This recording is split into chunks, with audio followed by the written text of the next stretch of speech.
任朱代興先生為我哋主講嘅喎。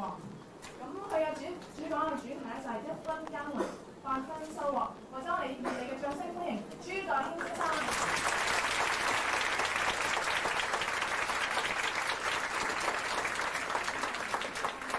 大家好，你好，大家好，你好。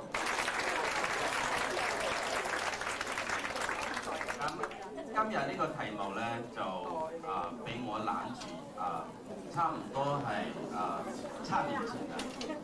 其實啱啱開始呢個 New Skin 啱啱開始入咗台灣之前咧，我係去呢個補習班。佢有冇聽過補習班？香港有冇補習班？有。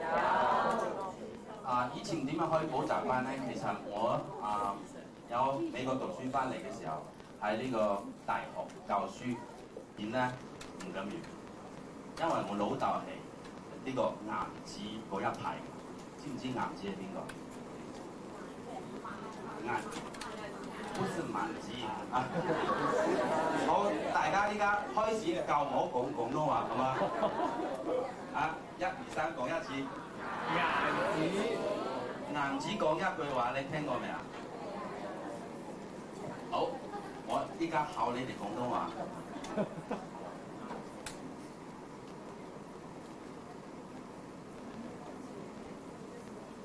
咁我老豆俾我觀念就係冇賺錢，就讀書，因為人生活越簡單越好。所以我呢個觀念就好重。但係出咗社會咧就開始喺大學教書，喺大學我教呢個空氣動物。咁生活好簡單，因為以前台灣都好簡單㗎嘛，做生活好簡單。但係我哋中意游水，你哋有冇中意游水嘅？有。我游水喺大學嘅時候咧，全國第1名嘅，破紀錄嘅。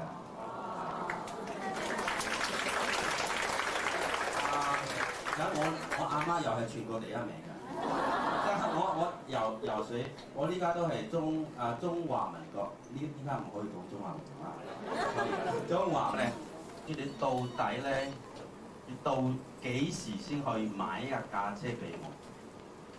我就講2年，你知道佢咩反應嚟嘅？佢講你每一個月俾我嘅錢唔可以收翻啊！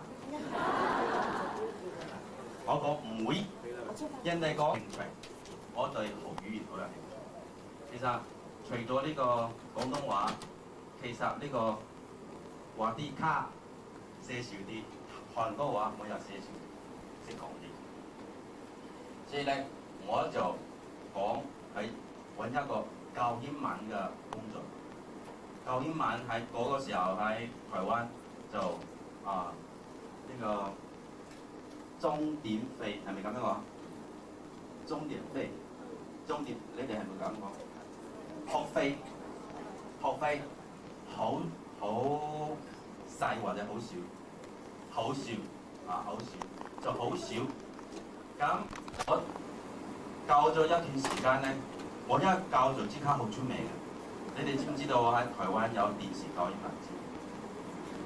唔知道啊？梗係唔知啦嚇。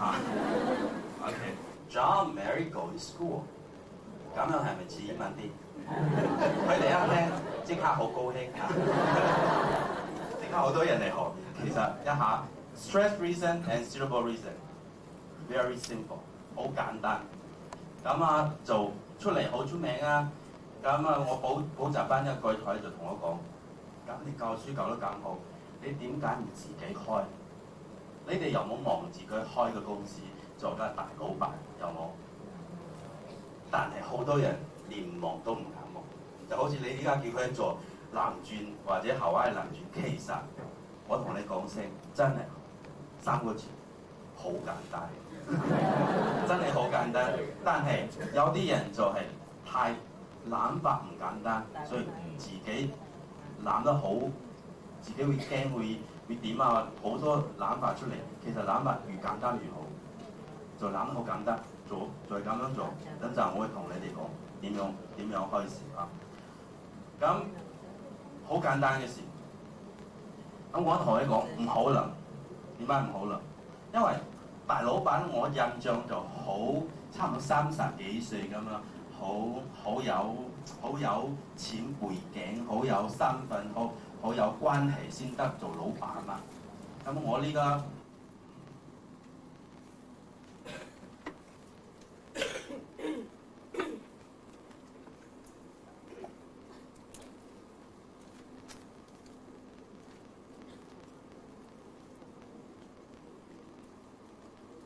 你真嘅想要係乜嘢嚟？你不斷要同自己講，你到底想要乜嘢？呢個係第一點嚟嘅。第二，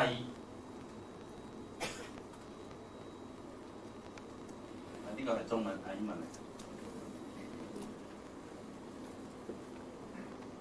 加個 S，OK，揾兩個 M， 咩 M 嚟㗎？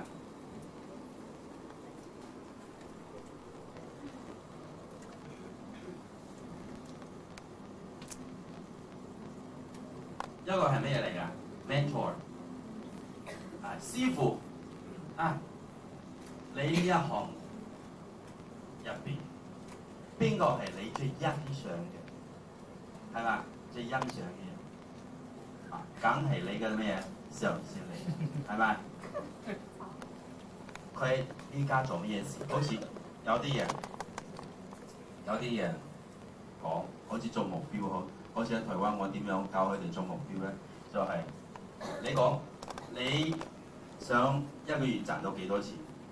你講我一個月想賺3萬。來開始。好的嗎？好了。